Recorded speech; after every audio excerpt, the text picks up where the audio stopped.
पिछले कुछ श्लोकों में आपने बताया कि ब्राह्मण, क्षत्रिय, वैश्य और शूद्रों का स्वाभाविक कर्म क्या होता है, लेकिन अब ये भी बताएं कि किस तरह से कोई भी आत्मा अपने वर्णों की व्यवस्था में आगे विकास करती है और किस तरह से वो इस अलग अलग वर्णों में प्रवेश करके अपने आप का उत्थान करते हुए जो चरम की अवस्था है वहाँ तक पहुँचती है और आनंद को प्राप्त करती है। जी हाँ, बिल्कुल ठीक कहा आपने। अध्याय 18 के 41वें से 44 श्लोक तक हमने ये जाना ब्राह्मण, क्षत्रिय, वैश्य और शूद्रों के स्वाभाविक कर्म क्या होते हैं।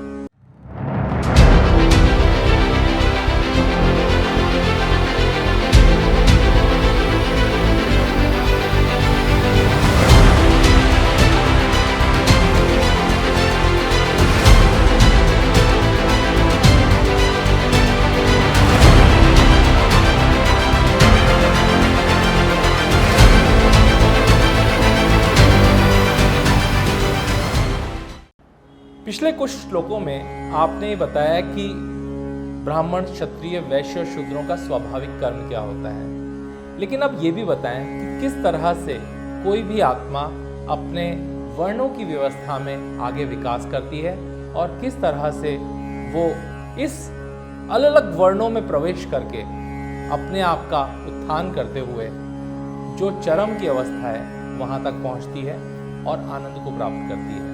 जी हाँ, बिल्कुल ठीक कहा आपने।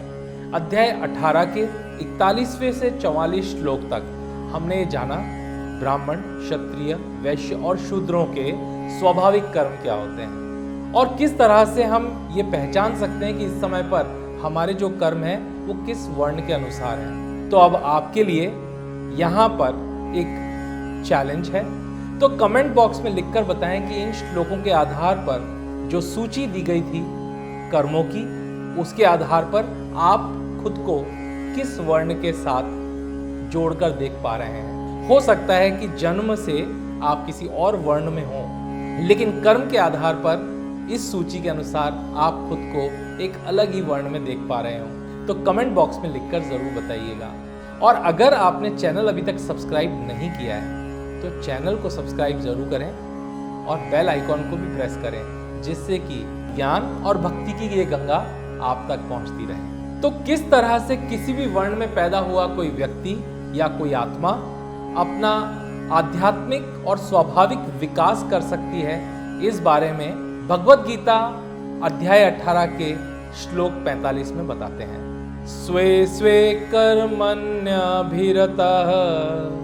संसिद्धिं लभते नरः स्वकर्मनिरतः सिद्धिं यथा विन्दति तच्छृणु। इसका अर्थ है सावधानी से अपने अपने कर्तव्य में अभिरत प्रत्येक व्यक्ति सर्वोच्च सफलता को कैसे प्राप्त करता है, स्वकर्म में रत मनुष्य सिद्धि को कैसे प्राप्त करता है, वो सुनो। यहाँ वर्ण व्यवस्था बनाई गई थी अपनी आध्यात्मिक विकास के लिए।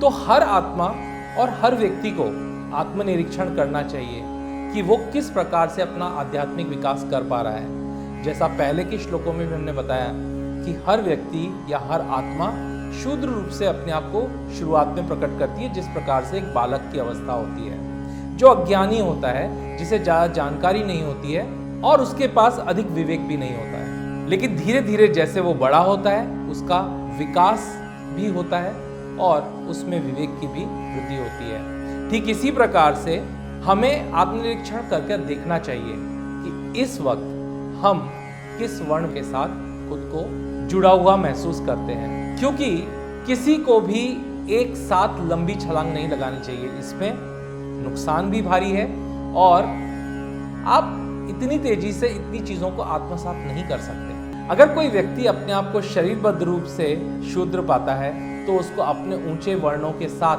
संगति करनी चाहिए और किसी सिद्ध गुरु से मार्गदर्शन भी प्राप्त करना चाहिए। अगर यहाँ कोई व्यक्ति अपने से ज़्यादा ऊंची आध्यात्मिक अनुभूतियों को प्राप्त किए हुए लोगों की संगत करता है तो निश्चित रूप से उसका भी विकास होता है।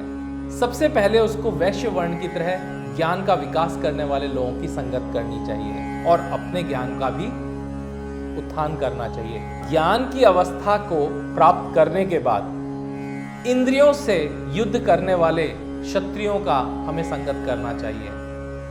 और जब हम इंद्रियों के साथ युद्ध जीतने लगे और अब लगे कि हम उस अवस्था को भी प्राप्त कर चुके हैं जहां पर हम अपने मन को काबू कर पा रहे हैं, और जब हमें लगता है कि अब हम क्षत्रियों के उस स्तर को पा चुके हैं, तब हमें मुक्त आत्माओं की संगत करनी चाहिए, जिससे कि हम ब्रह्म से और ईश्वर से संपर्क कर सकें और ईश्वर की अनुभूति को प्राप्त कर सकें। तो अब हमें अपना आत्मविश्लेषण करना पड़ेगा। अगर आपको लगता है कि आज आप वैश्य की श्रेणी में आते हैं, तो यहाँ हमें आत्मविश्लेषण करना चाहिए। अगर हमें लगता है कि अभी हमारी अवस्था वैश्य वर्ण की तरह है और अभी हम ज्ञान का अर्जन कर रहे हैं, ज्ञान को प्राप्त कर रहे हैं, और अभी तक हम अपनी इंद्रियों पर पूरी तरीके से नियंत्रण नहीं कर पाए हैं, तो फिर हमें उन क्षत्रियों की संगत करनी चाहिए जो अपनी इंद्रियों के साथ युद्ध लड़ रहे हैं, और ऐसे क्षत्रियों से मिलना जुलना चाहिए। लेकिन अगर आपको आज की स्थिति में ऐसा लगता है कि ज्ञान बहुत प्राप्त कर चुके हैं, उस स्तर को भी प्राप्त कर चुके हैं, तो अगर आप अपने आप को अब इंद्रियों का स्वामी पाते हैं, अगर आपको लगता है कि इंद्रियों पर पूरी तरीके से आपने नियंत्रण कर लिया है और आप अपने मन को भटकने नहीं देते और अपने इंद्रियों के साथ ठीक उसी प्रकार से व्यवहार करते हैं जैसा कि एक सिद्ध पुरुष करता है, तो निश्चित रूप से ऐसे व्यक्ति को ब्राह्मण के उदाहरण का अनुसरण करना चाहिए। और किस तरह से हम अपनी आत्मा को एक बार पुनः परमात्मा के साथ विलीन कर सकें और उस आनंद की प्राप्ति कर सकें जिसकी इस आत्मा को खोज है, जिसके लिए ये सारे जितने भी कर्म है वो कर रही है।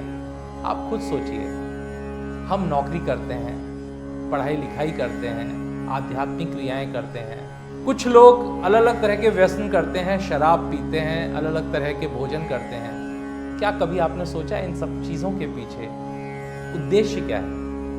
उद्देश्य सिर्फ एक है, हम उसमें आनंद या सुख की अनुभूति ढूंढ रहे हैं। परमानेंट सुख कहीं मिलता नहीं है, और जब नहीं मिलता है तो उसको प्राप्त करने के बाद भी वो चीज हमें निरर्थक ही नजर आती है। फिर हम किसी नई चीज की प्राप्ति में लग जाते हैं और ये सफर चलता रहता है, कभी खत्म नहीं होता। लेकिन अगर आप चाहते हैं कि ऐसा आनंद प्राप्त किया जाए जो कभी खत्म ना होता हो, तो वो आपको सिर्फ और सिर्फ तभी मिलेगा जब आप सच्चिदानंद परमात्मा या ईश्वर, जिसे हम इटर्नल ब्लिस कहते हैं, जो हमेशा आनंद की ही अवस्था में रहता है, तभी यह आत्मा अपने मूल उद्देश्य की प्राप्ति करती है। लेकिन जब कोई व्यक्ति को ऐसा अनुभव होता है कि अब वो ईश्वर से साक्षात्कार करने के लिए तैयार है, उसने अपने पुराने सभी कर्मों को पूरी तरीके से नष्ट भी कर दिया है और अब वो इंद्रियों के प्रलोभन में नहीं आने वाला है, तब उसे दूसरों की मुक्ति के लिए कार्य करते हुए एक परम आनंद की अवस्था के लिए तैयार हो जाना चाहिए। तो इसी प्रकार से एक आत्मा अपनी अलग अलग वर्णों की अवस्थाओं को प्राप्त करते हुए अपनी उच्चतर आध्यात्मिक अवस्थाओं को प्राप्त करती है और अपने जीवन के मूल उद्देश्य को प्राप्त करती है। अब सबसे उत्तम बात यह है कि जिस वर्ण की स्थिति में आप हैं और जिस तरह के कर्म करने के अवसर आपको मिले हैं, उनको पूरी प्रीति और खुशी के साथ कर लेने पे ही आपके वो कर्म सिद्ध होते हैं और आप अपनी ऊंची अवस्था को प्राप्त होते हैं। इसका मतलब यह है कि अगर आज मुझे जो भी काम दिया गया है, मैं व्यापार करता हूँ या खेती बाड़ी करता हूँ या मैं झाड़ू बुहाराई करता हूँ, चिकित्सक हूँ, आध्यात्मिक गुरु हूँ, मैं जिस अवस्था में भी हूँ, उस काम में बिल्कुल भी मेरे मन में ये ग्लानि नहीं होनी चाहिए, मैं ये काम क्यों कर रहा हूँ, या इसमें मुझे प्रसन्नता नहीं है, या इससे बेहतर काम करने का मौका मुझे क्यों नहीं मिल रहा। जब आप जो काम भी कर रहे हो, start loving what you do. जो कुछ आप कर रहे हैं उसको प्रेम के साथ, प्यार के साथ करना शुरू करते हैं, तब आपके वो कर्म सिद्ध होने लग जाते हैं। और जब हमारे वो कर्म सिद्ध होने लग जाते हैं, स्वतः ही हमारी प्रगति होती है और हम उच्च अवस्थाओं को प्राप्त होते हैं। ये सबसे महत्वपूर्ण बात है। लेकिन अगर हम अभी वर्तमान की परिस्थिति में जो भी कर्म कर रहे हैं उसमें ग्लानि, दुख, या अपने आप को नीचा आंकते हैं, हमारे मन में संतुष्टि का अभाव है, तो धीरे धीरे आपको ऐसा लगेगा, आप हमेशा असंतुष्टि महसूस करेंगे, अंदर कभी मन में खुशी नहीं होगी और आप अपने काम को कभी प्यार नहीं कर पाएंगे। और जब तक आप ऐसा नहीं करेंगे तब तक आपका कार्य सिद्ध ना होगा, और जब तक कार्य सिद्ध ना होगा ऊंची अवस्थाओं को कैसे प्राप्त करोगे। So start loving your life, start loving what you are doing so that you can grow in your life. यही सबसे महत्वपूर्ण संदेश है इस श्लोक का।